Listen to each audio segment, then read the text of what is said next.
Chapter 4 Bugs of Prey. What was simple, easy training for Slughorn and Hannah was a nerve-wracking experience for Neville. Route 3 was teeming with trainers, all ready to battle at a moment's notice. It was a popular hangout for kids and hikers alike. It didn't surprise Neville that this place was popular. Route 3 was a rocky passage, a path with steep cliffs on either side. It was like walking along the bottom of a canyon. The rocky walls were an abstract painting of browns, reds, and yellows, each showing a different stage of the ground's history. Neville found the colors fascinating and wondered if rock and ground Pokemon looked like this on the inside. Layers upon layers of changes depicting the story of their existence to anyone who understood the earthen language. Still, all these trainers made Neville nervous, especially now. He thought that evolution would be a wonderful thing, but so far it turned out to be nothing but an inconvenience. Neville was claustrophobic within his Kakuna shell, feeling anxious and confined in his own skin. He tried to rationalize that he should feel safe within this sturdy shell, but what Neville actually felt was more like trapped. He couldn't move, couldn't fight for himself, and could hardly even breathe. Only a small amount of air got to the soft insides within. Of course, it was enough air, or so Neville told himself. So all of these trainers were a frightful sight to the little Kakuna.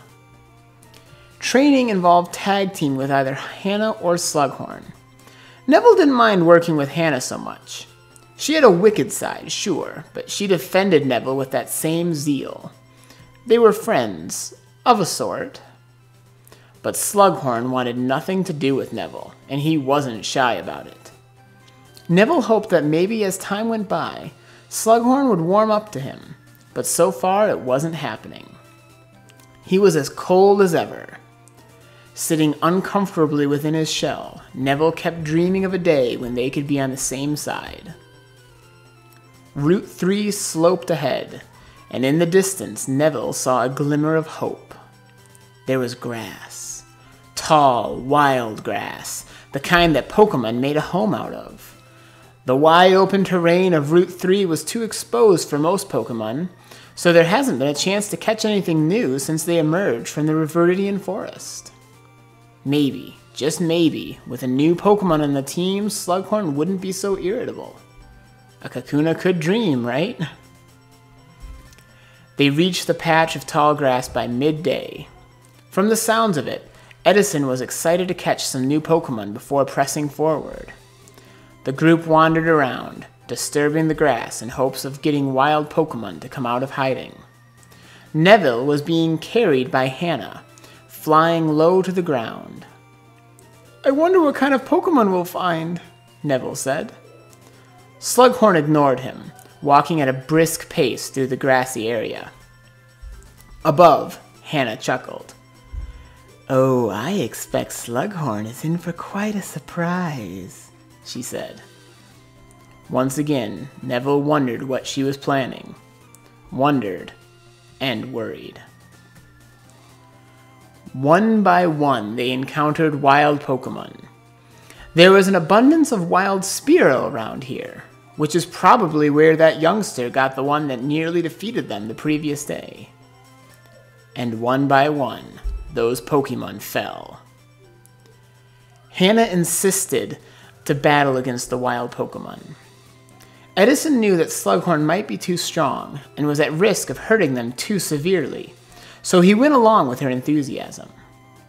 That was Edison's mistake. Hannah played it off as an accident, but Neville knew better. Her Fury attack was too direct, too intense. She fought with the intent to kill each and every time.